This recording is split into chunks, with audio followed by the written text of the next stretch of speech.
couple guys that would just have these checks on their desk for like months, weeks and months, and I'm just like, hey man, you ever gonna cash that check anytime soon? And they're just, we'll get to it when we get to it. And these are like, $50,000, $20,000. Not even a big deal to them. It's just like, and I'm like, wait a minute, well, what are these guys doing? Like, so I'm like, that was my first time experiencing or just being exposed to the amount of wealth that can be built on the commercial real estate side. When it comes to, what I consider to be like the engine, the real profit centers, the real, revenue generators, again, development and brokerage, you don't see a lot of us. And these are the roles where you can really build wealth and really change the trajectory of just your family and your community. So that's where my concern is, and that's kind of where my focus is. That's what drives me.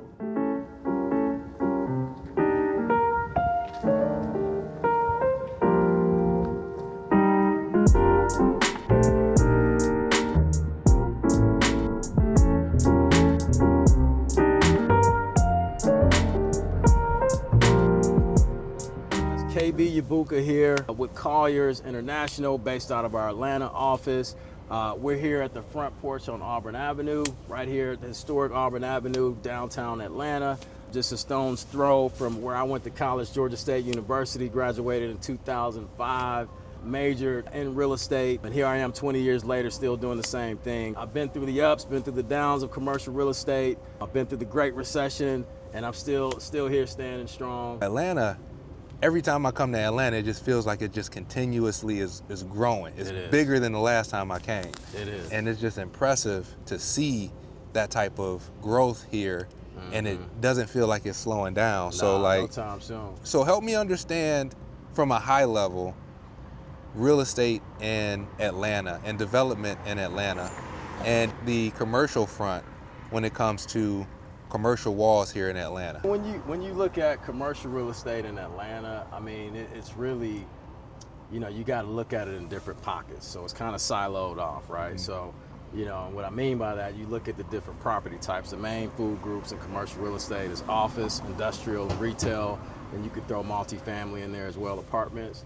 And so you kind of have to look at those individually. The retail market is still pretty strong. It's like to lease space right now is pretty tight. There's small businesses that are popping up every other day that are looking for, storefront retail space to lease, like Front Porch on Auburn Avenue. The retail sector is still pretty strong from my perspective. Yeah. If you look at office space, now that's where the challenges are.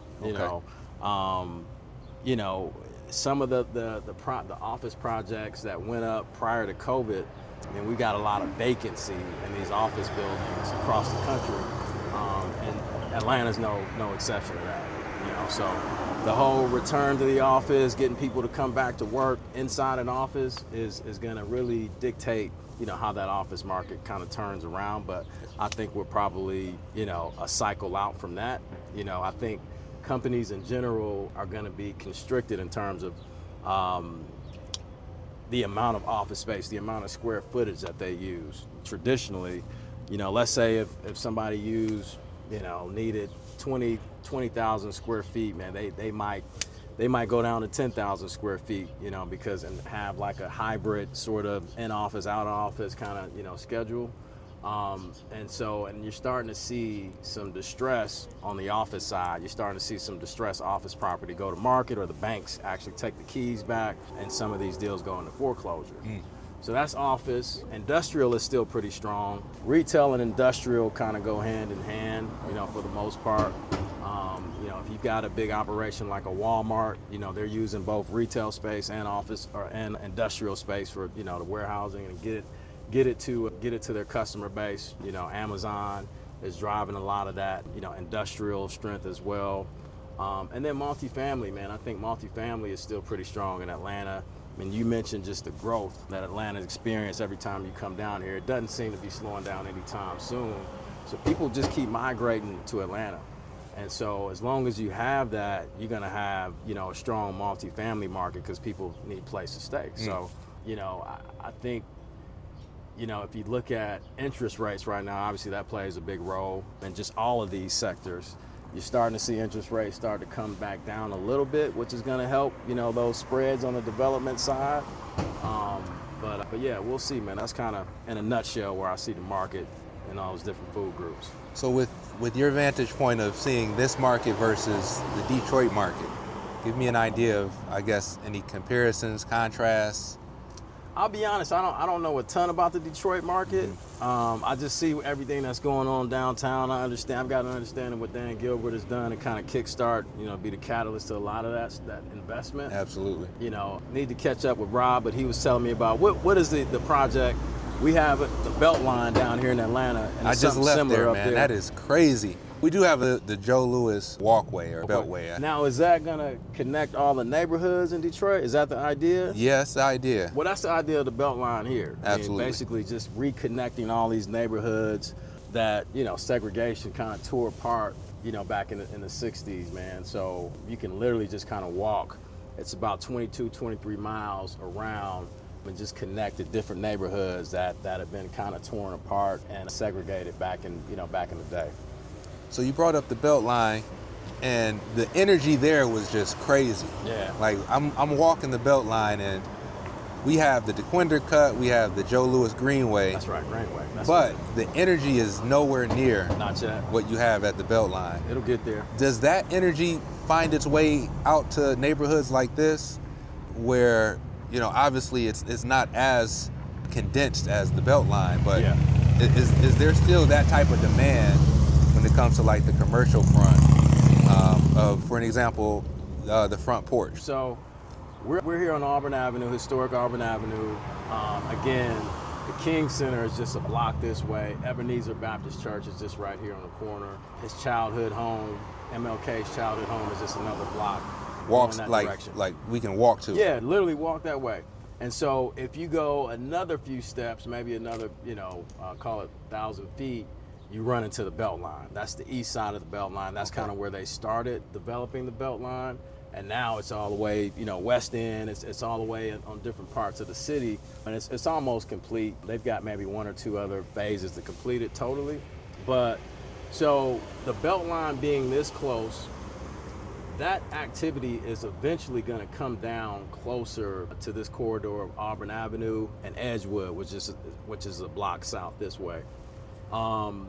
Again, this was like the historic district for, you know, black mobility. You know, this is where Dr. King and his guys roam up and down these streets, and this is where you had your black doctors, your black lawyers.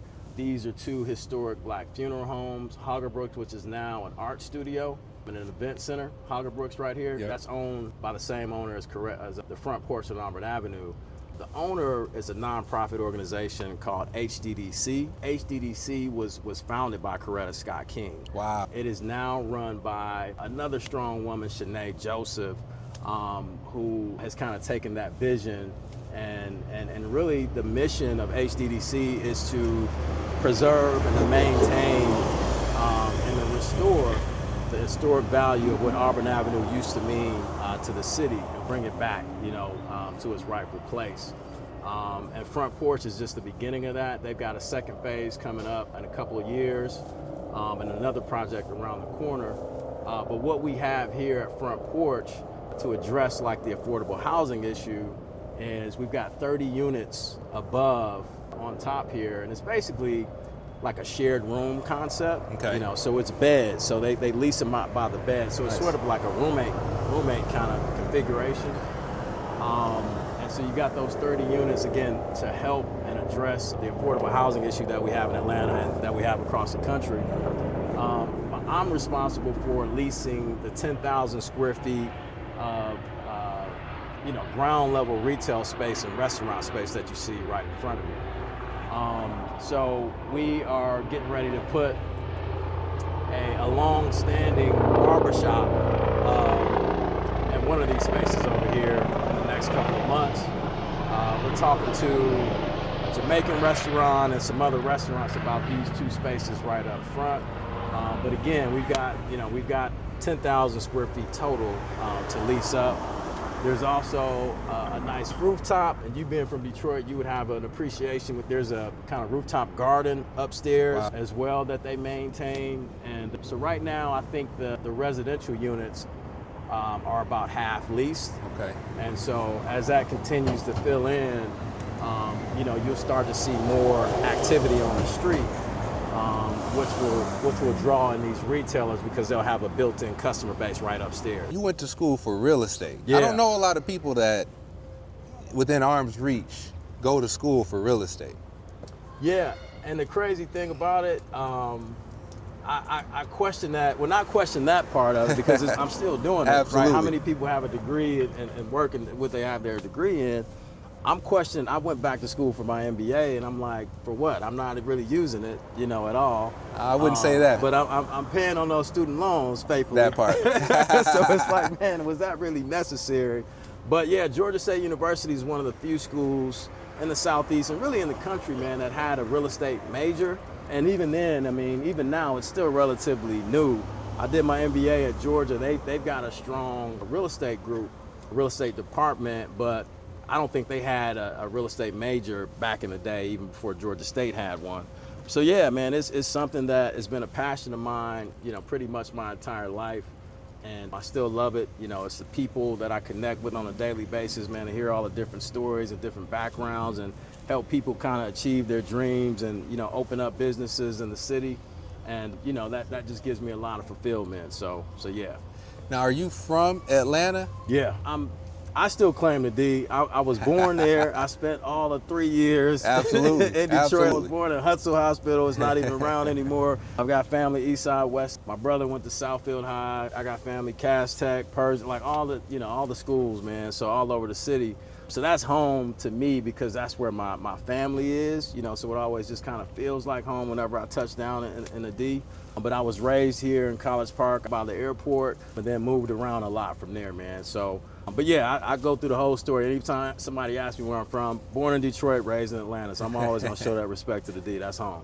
So if I were to ask you what your first profitable real estate deal was, what was it? First profitable real estate deal. It's all profit in a sense because I'm on the brokerage side. Mm-hmm. So it's definitely not for the faint of heart. It's dog eat dog. You on the development side, so that much respect to the developers because that's the toughest thing we could do in our business, man. Absolutely. It's the toughest, but it's also the most rewarding thing. So mostly developers are my clients. So whenever I close a deal for them, or I lease a space, or I sell something, I get my commission and then I move on to the next deal. So I guess it's all profit, but it's all grind. It's all grind and all profit on my side. But I do invest a little bit, primarily in industrial and flex space. Okay. I mentioned flex space. But, okay. So I invest a little bit just kind of passively on that side. Nice. So you went the commercial route, and I don't think a lot of us see us in the commercial side of real estate brokerage and, client representation. Why did you get into the commercial side as opposed to maybe you started off on the residential side? Maybe you didn't. Maybe you jumped right into the commercial realm. But help me understand why commercial as opposed to the residential. Yeah, no, that's a great question, man. So again, I majored in real estate in college. And so going into my senior year, I didn't have an internship. I didn't know what I was gonna do. But most of the college classes that I took were geared more towards commercial, so we would underwrite, a deal like this, a multifamily deal or a retail or an office deal. We would have to do a cash flow analysis on it and a return analysis on it. So that was, my initial exposure to the commercial side. And again, I didn't have an internship lined up, so I was telling any and everybody that I could talk to, like, hey man, let me know if you know anybody. I'm trying to get an internship so I can graduate. Absolutely. Just so happened, to your point, there's not a lot of us in commercial real estate, but it just so happened my childhood best friend had an uncle that was the chief diversity officer at a company called Cushman and Wakefield. He was in their Chicago office, but they had an office here in Atlanta. And he's like, hey man, the internships are already filled for this year. However, I think I can slide you in. Now these other guys are getting paid, but you're gonna have to do yours for free. Wow. So It was cool. I had a couple part-time gigs already, and so I was like, look, I just need the experience, and I need the credit so I can graduate. And so I did that internship with Cushman & Wakefield in 2005. And honestly, man, didn't know what I was doing. We didn't know exactly what I wanted to do in the business at that time, but I was looking at, man, a couple guys that would just have these checks on their desk for like months, weeks and months. And I'm just like, hey man, you ever gonna cash that check anytime soon? And they're just, we'll get to it when we get to it. And these are like, $50,000, $20,000. Not even a big deal to them. It's just like, and I'm like, wait a minute, well, what are these guys doing? Like, so I'm like, that was my first time experiencing or just being exposed to the amount of wealth that can be built on the commercial real estate side. Absolutely. Again, I think you can build more wealth on the development side of the business. It's riskier, but you can build more wealth there. Investing, brokerage, there's so much you can do in commercial real estate, and even to get more technical, even corporate real estate. You can go to work for Coca-Cola in their real estate department. You can work for McDonald's in their real estate department. Good point. And that's corporate real estate where it's it's safer. You're still doing commercial real estate or corporate real estate, but you're getting a nice, salary, base salary plus bonus, that kind of thing. I was really drawn more towards the entrepreneurial side. I kind of like to bet on myself. Absolutely. I kind of like to eat what I kill. I don't like, just the 9-to-5 flow of life. I'm kind of a rebel without a cause in a sense. So I kind of like to just kind of set my own pace and set my own schedule. So I like the flexibility of brokerage, but I mean, I've been through some lean times. I've been through some lean months. And even to this day, I'll go months without getting a check. You just got to be a good steward of what you do have. And, when something big comes in, something big pops, you can't just go out and buy a Lambo. You got to sit on it and be a good steward of it, man. So I enjoy it. Again, it's just the people you interact with and the businesses you get to help grow and thrive. So if I were to ask you any advice for somebody wanting to get into the commercial realm of real estate, more specifically representation of spaces such as what you do now, is this something you'd actually recommend somebody to get into, or would you tell them to potentially stick with residential because it's a little less stressful? I mean, look, I don't know if it's less stressful or not. I mean, residential, to me, it seems like it could potentially be a little stressful, just given the fact that you're dealing with people's homes where they lay their head. And I mean, this is a personal investment. This is a personal decision. So I would imagine your clients might be a little bit more emotional, and rightfully so. And again, that's okay. But on the commercial side, it's a business decision. It's very black or white. It's hey, do the numbers work or not? I'm a numbers oriented guy. So to me, black or white and logic, to me, that kind of suits me. So it really just depends on who you are, how you're wired. Definitely, again, it can be tough in the beginning. It can take, 2 to 3 years, 5 years in some cases to really get over that hump where you got a pipeline that's kind of full enough where, you're not having to kind of scramble to pay your bills. So that can take a while, but if you've got good relationships, I mean, that time can be condensed a little bit. Absolutely. But for us, for black folks, unfortunately, in a lot of cases, we don't have some of those relationships that I see some of our counterparts having as soon as they get in the business. Even their parents are already in the business, or their uncles, they know somebody to kind of show them the ropes. But, to that point, mentorship. That's really the key. Just seek someone out that's doing what you want to do. I take great pride in fulfillment. I get a lot of fulfillment out of mentoring kind of the younger guys that are coming into the business now. And I take any and all calls for people that are interested in learning more about commercial real estate, because I do feel like it is one avenue where our community can kind of build, generational wealth and pass it along. And so that's kind of my thoughts there. So KB, man, what drives you personally, right? So beyond the real estate, beyond the deals, what kind of keeps you motivated, and what legacy are you hoping to leave when it comes to real estate and in the communities that you operate out of? Yeah, good, fair question. Again, we keep talking about just like the lack of diversity that's in the commercial real estate industry.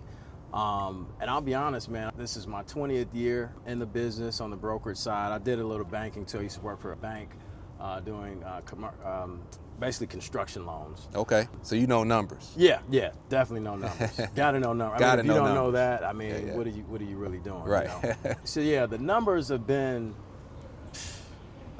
just disappointing to say the least. You know, my entire career, I hadn't seen any improvement. Let me not say that. There's been improvement on different parts of the business. Maybe let's say like property managers. Okay. If you look at a lot of the global commercial real estate firms, you see representation in the property management, maybe accounting, like some of these other ancillary pockets of the industry that help support and help it all go. But you know, when it comes to, you know, what I consider to be like the engine, the real profit centers, the real, you know, revenue generators, again, development and brokerage, and maybe I'm missing some other stuff, the debt and equity side too, you don't see a lot of us. And these are the roles where you can really build wealth and really change the trajectory of just your family and your community. So that's where my concern is, and that's kind of where my focus is. That's what drives me. You know, I started a group called BIB. It's called Brothers in Brokerage. And it's really just getting brothers in the room and just kind of collectively coming up with ideas to help us, you know, learn how to support one another better so that, you know, when we leave the industry, we leave it better off than we found it. And these numbers, I mean, it's less than probably 3%, 2%. I mean, depending on how you break it down. I'll just give you a prime example. It's probably, let's call it 80 to 100 brokers in my office now. And there's 3 black brokers in there. And one just started, you know, a couple of weeks ago. And so just the eyeball test, like for me, 20 years later, that's how it was when I interned at Cushman & Wakefield. I mean, it was probably 2 or 3. And so just looking in Atlanta, one of the blackest cities, you know, Detroit, Atlanta, Chicago, you look at some of these cities that, you know, we have the population, but we're not represented in some of these rooms. We're not represented in some of these rooms that are really moving the needle, you know, so that's a problem. So yeah, we've had a black mayor since Maynard Jackson back in 1974, and every mayor since in the city has been black, you know, so politically, you know, we do have influence here, and that's something that I've always appreciated Atlanta for. But I'd like to see some of that, you know, political will be transferred over to some of these corporate spaces, specifically in commercial real estate and corporate real estate. You know, that's where I'm kind of seeing a disconnect. And so anyway, getting back to just what my legacy is and what motivates me, it's to make that change and to see this industry become more diverse than it is today. And that has been since the industry has existed, and certainly since I've been in it in 2005.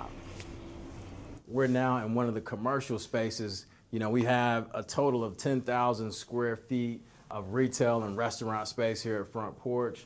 It's broken down into 4 different suites. The suite that we're in now is about 2,200 square feet.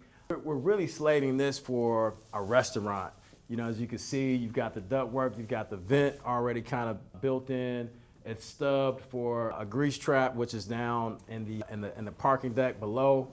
Again, 2,200 square feet. We're right now quoting about $35 a square foot, $7 on operating expenses.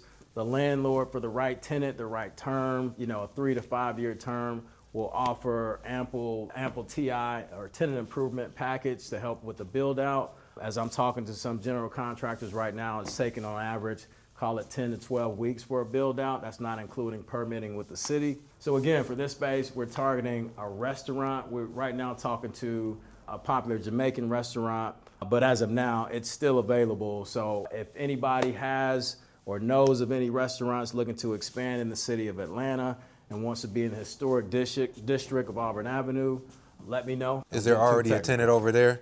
With that space, that's where the barbershop is going. So that's 1,173 square feet, and we're actually getting ready to move a barbershop that's been on Edgewood, a block south, for over 20 years. We're moving them over here to be the first tenant at Front Porch on Auburn Avenue. Now, will each unit come with its own bathroom, or is it a shared bathroom experience? Yeah, the bathrooms will have to be built out in each space. You know, that space over there per code, you would know better than me, but you could probably get away with one restroom on the 1173. This will be 2 restrooms here built out in this space. And then we've got another restaurant space across the way and then a retail space in the back here. So yeah, no restrooms in the common areas, but they will be built out in the actual spaces. And these 2 spaces that are right off of the courtyard area are gonna have patios that kind of protrude out a little bit. So nice. This would be a nice little patio vibe for a restaurant. You can have an indoor, outdoor bar area where you could probably punch one of these windows out and kind of have an indoor outdoor service. And so with any of these spaces that you lease at Front Porch, you do have access to the rooftop. You know, that's one of the amenities that we have on site. We'll be able to kind of lease it out, you know, on a scheduled basis. There's going to be a calendar where you just basically have to get on the calendar, lease it out for different events that you might have. So let's go check out the rooftop. And that's for the commercial side as well? Yeah, the commercial's gonna have access to the roof? Absolutely. That's dope. Absolutely. We're on the rooftop here at Front Porch on Auburn Avenue, again, 348 Auburn Avenue. Again, I've got the 10,000 square feet of commercial, retail, and restaurant space downstairs, but upstairs here on the rooftop, you'll have access to this as an amenity. You can rent it out for different events that you might have throughout the year. I mean, even personally, if you got a wedding or a baby shower or anything personal events you got going on, you can rent this space out for any of those events. We got the rooftop garden over here. And so if I were a commercial tenant, you're telling me that, for an example, I see a bar here.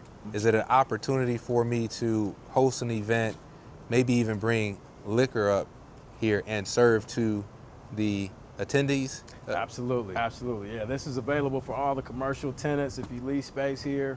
I mean, honestly, even if you don't lease space here and if you just want to have an event up here, talk to me, we'll figure it out, and you know, we can get you everything you need to reserve this space. And it's a beautiful space, obviously. And yeah, we'd love to have you, man. Rooftop, Front Porch on Auburn Avenue. So one of the things that I came across was just how active you are on the social media front.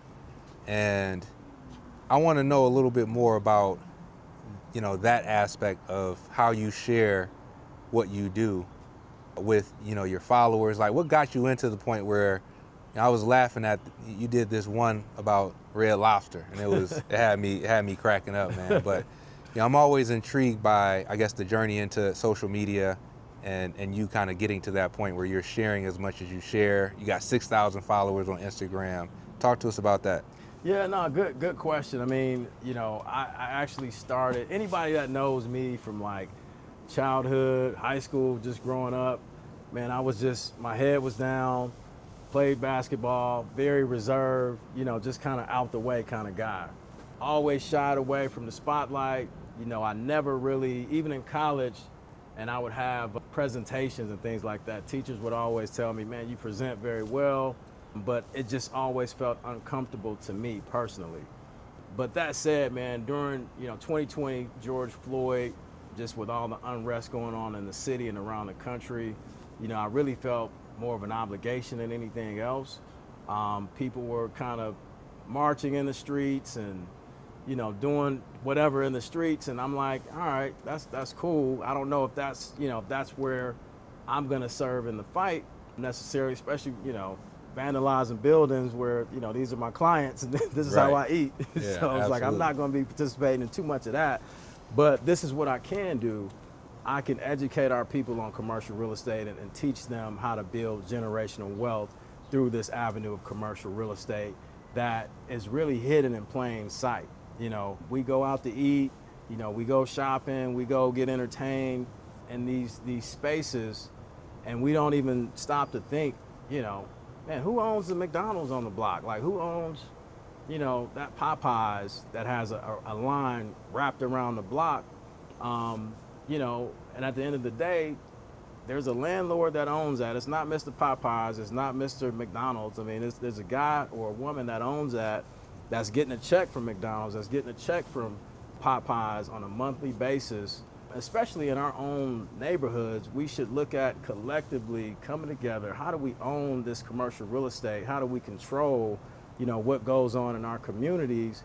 And really, to me, that's the key. Again, this is all I've ever done, so I'm biased. I invest in stocks and some other stuff, but real estate is what I know. It's not going anywhere.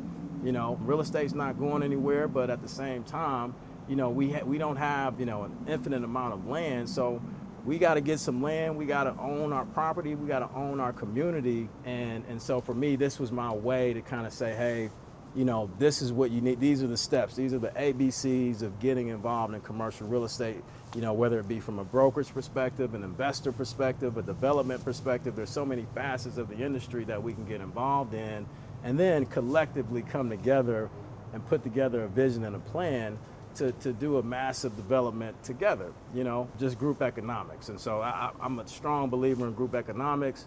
In our community, it might be a lack of trust, but I think it just comes from just the history. But at the same time, as I look around in Atlanta, it's not just me. I've got some guys, Greg Bowler, who is a phenomenal industrial developer down here in Atlanta. He's from Philly, but he's planted down here in Atlanta. Keith Mack is another guy. He builds hotels all over the Southeast, so we've got a collective group here of people, whether it be on the lending side, raising debt and equity, whether it be on the brokerage side with me, whether it be on the development side, appraisers. I mean, you name it, we have somebody here in Atlanta that we can kind of form, a team, a collective to come together to get something done in a major way for our people. If you have any tenants interested in retail space, office space, we've got about 10,000 square feet here right at the Front Porch on Auburn Avenue. Holler at me, give me a call, give me an email, hit me on the socials at CRE_Chronicles. That's CRE as in commercial real estate _Chronicles.